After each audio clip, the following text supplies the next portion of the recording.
The trail was quiet in the way only early mornings could manage. Sunlight filtered through tall pines in thin golden lines, and the forest floor was still damp from the night before. Birds moved cautiously between branches, and somewhere deeper in the woods, water trickled over stone. Caleb Morris stopped walking to take it in. He always did. Caleb, black, early 30s, broad-shouldered but gentle in the way he moved, had driven 2 hours to get here. Redstone Ridge State Park was one of the few places that reliably cleared his head. No crowds this early, no noise, just the trail, his boots, and the rhythm of his breath. He adjusted the straps of his backpack and took a sip from his reusable bottle, then continued down the path. That was when he heard the voice. "Hey, stop right there!" Caleb turned. A park ranger stood a few yards behind him, hand resting on her belt. Ranger Emily Foster, white, late 20s, uniform pressed, expression already tight, looked past him toward the ground near the trailhead. "You just dropped something," she said. Caleb blinked. "I did?" "Yes," she replied, stepping closer.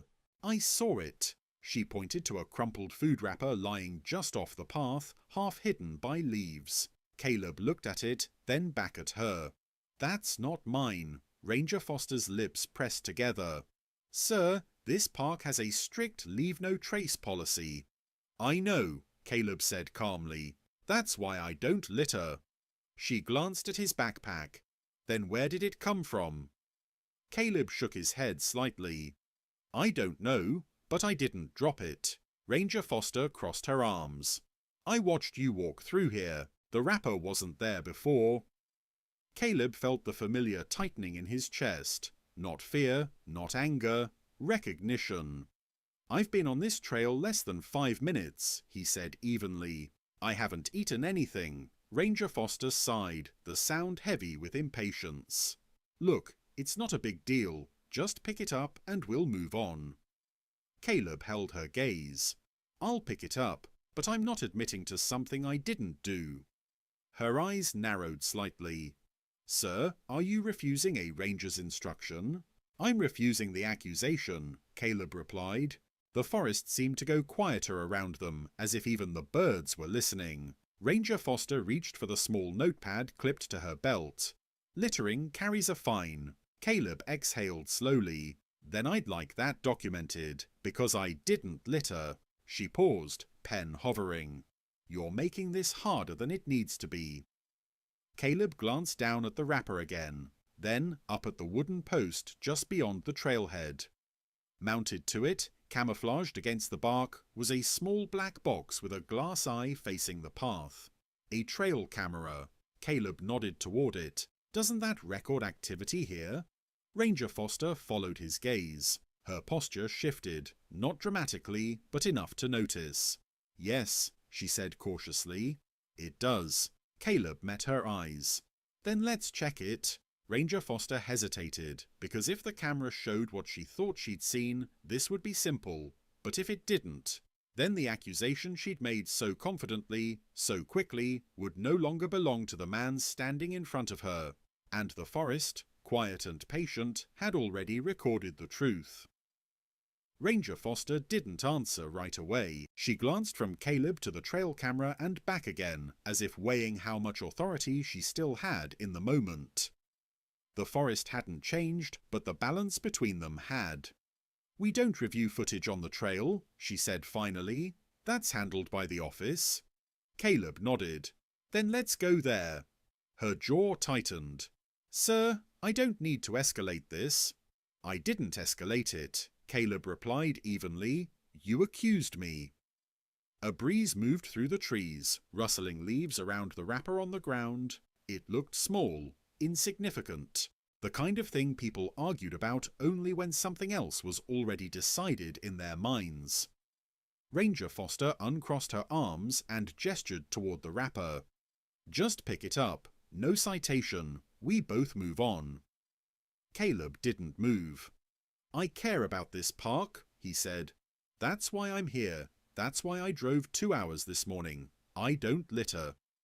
She studied his face now, really studied it, as if looking for something that would make this easier. A crack, a concession, an apology she could accept in place of being wrong. "I saw you," she said again, less certain this time. Caleb shook his head. "You saw someone?" Silence stretched between them. Finally, Ranger Foster spoke into her radio. "Dispatch, this is Foster at Redstone Ridge Trailhead. I need guidance on accessing trail cam footage." There was a pause, then a crackle of static. "Footage requests go through headquarters," the voice replied. "Any issue?" Ranger Foster hesitated. "Possible littering violation. Visitor disputes." Another pause. "Advise escort to Ranger Station for review." She lowered the radio and looked at Caleb. "We'll walk." Caleb nodded. "Thank you." They moved down the trail together, the wrapper left untouched where it lay. Neither of them spoke as they walked. Caleb noticed how Ranger Foster kept a half step ahead now, her posture rigid, the earlier confidence replaced by something tighter. At the ranger station, a low wooden building near the park entrance, another ranger sat behind the desk. Ranger Holt, white, mid-50s, grey at his temples, looked up as they entered. "What's going on?" he asked. "Littering accusation," Foster said shortly. "Visitor requested footage review." Holt raised an eyebrow and glanced at Caleb. "That's so?" "Yes," Caleb said. "I didn't drop the wrapper." Holt studied him for a moment, then nodded toward a chair. "Have a seat." Foster stood off to the side as Holt logged into the computer, navigating through folders labelled by trail name and date. The room filled with the low hum of the monitor and the distant sound of a printer somewhere down the hall. "Camera's motion activated," Holt said. "Covers about 10 minutes before and after any trigger." He clicked a file. The video appeared on screen. Caleb leaned forward slightly. Ranger Foster did the same, arms now at her sides. The footage showed the empty trail first. Sunlight, leaves, no people, then movement. A hiker entered the frame, white, mid-20s, earbuds in, moving quickly. He reached into his pocket, pulled out a granola bar, tore it open without stopping, and let the wrapper fall without looking back. The camera timestamp ticked forward. 3 minutes passed. Then Caleb appeared in frame, walking calmly, stopping briefly to take a drink of water. He didn't bend down. He didn't reach into his pack. He passed the spot where the wrapper lay without touching it. The video ended. No one spoke for a moment. Ranger Holt leaned back in his chair. "Well," he said slowly, "that's pretty clear." Ranger Foster stared at the screen, her face unreadable. Caleb exhaled, a tension he hadn't realized he was holding finally easing from his shoulders. "I told you," he said quietly. Ranger Foster didn't look at him. "I made a mistake," she said. Holt glanced at her. "You did more than that." She flinched slightly. Caleb stood. "I don't want anyone fined. I just don't want to be accused of something I didn't do." Holt nodded. "Understood." He turned back to Foster. "We'll review this later." As Caleb stepped toward the door, Holt added, "And thank you for insisting on the footage." Caleb paused and nodded once, because the camera hadn't raised its voice. It hadn't argued. It had simply waited, and in the end, it showed exactly who had dropped the wrapper and who had been too quickly blamed for it. Caleb didn't leave the station right away. He stood just inside the doorway, hand resting on the frame, listening as Ranger Holt continued speaking to Ranger Foster in a low, controlled voice. Not angry, disappointed, the kind of tone that carried weight without needing volume. "We don't assume," Holt said. "Not out there, not with visitors, not ever." Foster nodded stiffly, eyes fixed on the floor. "I thought I saw—" "You thought?" Holt interrupted gently. "That's the point." Caleb didn't stay to hear the rest. He stepped outside into the sunlight again, the forest greeting him with the same quiet it had offered before the accusation. Birds chirped. Wind moved through the trees. The park hadn't changed, but something else had. As Caleb walked back toward the trailhead, he noticed a few hikers gathering near the entrance. The same wrapper still lay near the edge of the path. No one had touched it. Caleb crouched, picked it up, and tucked it into his backpack. Not because it was his responsibility, but because it was still trash. A couple passing by watched him do it. One of them nodded in approval, unaware of what had happened just minutes earlier. Caleb stood and continued down the trail, boots crunching softly against gravel. His breathing slowed, his shoulders relaxed. The tension that had followed him since the moment Ranger Foster's voice cut through the trees finally began to lift.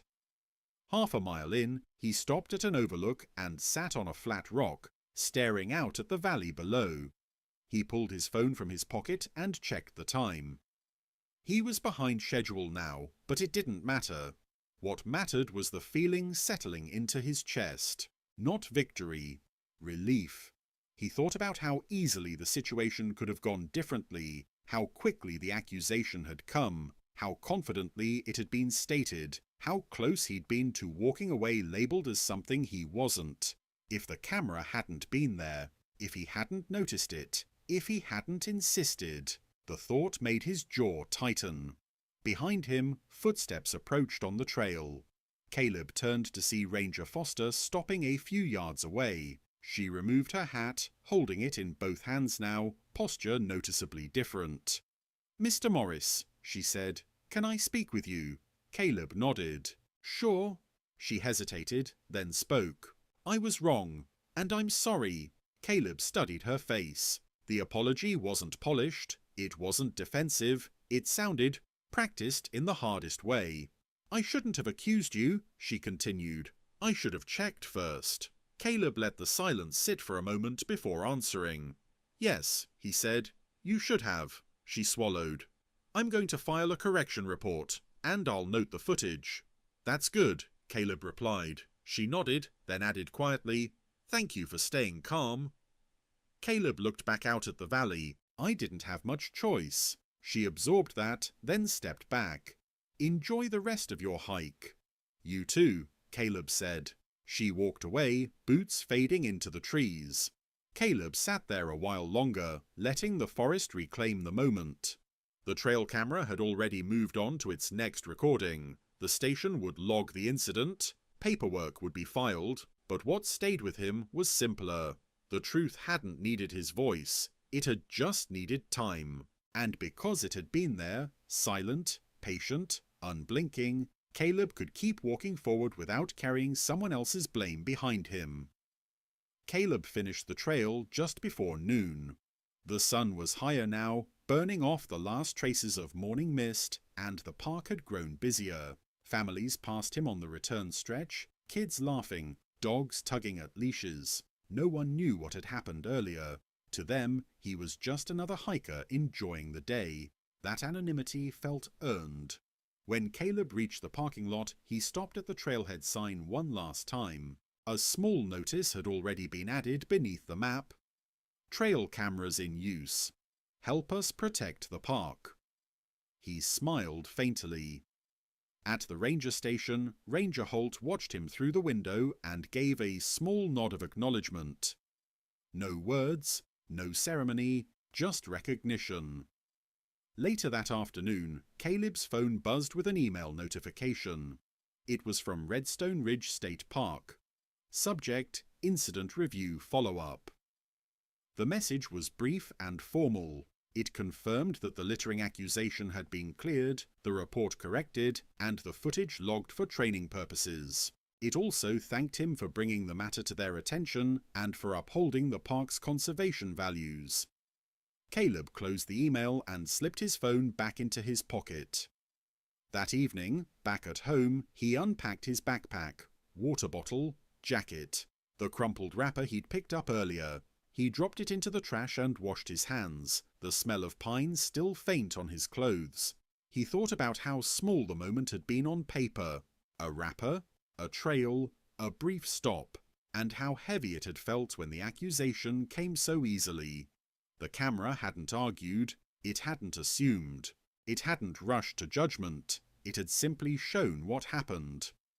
Before bed, Caleb set his boots by the door, ready for the next hike. He knew he'd be back at Redstone Ridge. The park was still his place. That hadn't changed. What had changed was quieter, but more important. Next time someone said, "I saw you do it," he knew exactly what to ask for. Proof. Because when the trail camera showed the real culprit, it didn't just clear his name, it reminded everyone watching that truth doesn't need volume, just a chance to be seen.